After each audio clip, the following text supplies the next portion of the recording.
Now, the US president is warning that Russia could resort to using chemical weapons in Ukraine. Joe Biden didn't provide any evidence, but said that Vladimir Putin could escalate the violence since he still faces resistance from Ukrainian forces.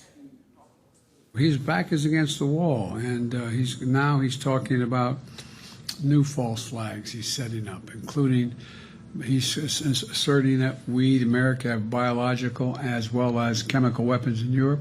Simply not true. I guarantee you. They're also suggesting that Ukraine has biological and chemical weapons in Ukraine. That's a clear sign he's considering using both of those. He's already used chemical weapons in the past, and we should be careful what's about to come. He knows there'll be severe consequences because of the united NATO front, but the point is, it's real. So what is a chemical weapon? Well, it's defined as any toxic material that can cause death or harm to humans or animals, and that includes its components and the weapons that release them. There are 4 kinds of chemical agents, and they're absorbed through the skin and the lungs, and they can suffocate people and animals and attack parts of the body, including the skin, eyes, blood and nervous systems. Russia has always denied having chemical weapons, which have been banned under international law for nearly a century, but has long been suspected of using them against critics, and Russia's ally Syria used them against its own people in its civil war. Let's speak now to Fabrice Potier, who's a Chief Strategy Officer at Rasmussen Global and a former Director of Policy and Planning at NATO. He joins us live from Madrid. Fabrice, welcome to the programme. So what's your sense here for Navalny? Is this the end of the road for him? We won't hear any more? Well, I hope not, but it's clearly a doubling down from Vladimir Putin in muzzling any possible leader of a Russian opposition. So I think it's a sad day for Russia's possible democratic future, but it's unfortunately comes without surprise.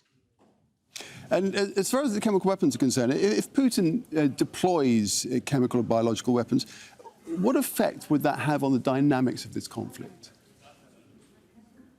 Well, I think it would bring the conflict to a level that clearly Putin has no interest in bringing, which will be essentially the West, especially the United States, will be urged to intervene, because I think this will be clearly crossing a line that's been actually mentioned by the Polish president, but also recently by President Biden, that weapons of mass destruction did not have any place in this conflict. So I think he has to, this is signaling, obviously he's trying to scare us from intervening, and he's obviously trying to terrorize the Ukrainian population, but using it will for sure take that conflict to a brand new level with devastating consequences for Putin himself.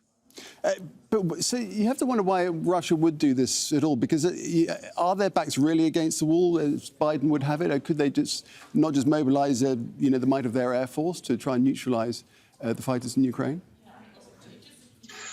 I think they are running quickly out of options. The fact that a couple of days ago, allegedly, they would have used a kind of hypersonic weapon is another sign that they are using the kind of weapons, or threatening to use a kind of weapon that has, first, no place in this conflict, second, doesn't really have an operational purpose. So I think it's Putin trying to show that he's not running out of options, whilst in fact, if you look at the attrition rate, the Russian soldiers' casualties, he's indeed running quickly out of options. But we should not also underestimate how hard it is for the Ukrainians to resist. Mariupol is on the verge of falling. This will be huge symbolic negative sign for the Ukrainian resistance. So both sides are in a way fighting against the clock, but the problem is Putin is doing it in a much more aggressive way. When President Biden says that Putin knows that NATO is united and there will be consequences, what would you say those consequences could be? What does he mean?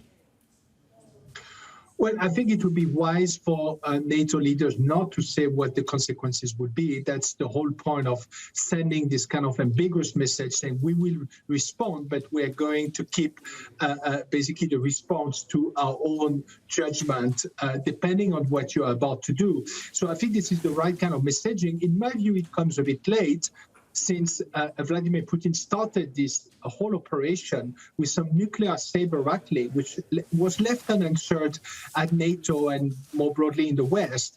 And I think we have allowed him to get away with this kind of nuclear weapons of mass destruction signaling, which we should have cut short from the start by signaling back that we will respond and that those weapons have no place in this conflict. Fabrice, appreciate that. Thanks very much indeed. Appreciate your expertise. Thank you very Fabrice much. Pottier there speaking to us.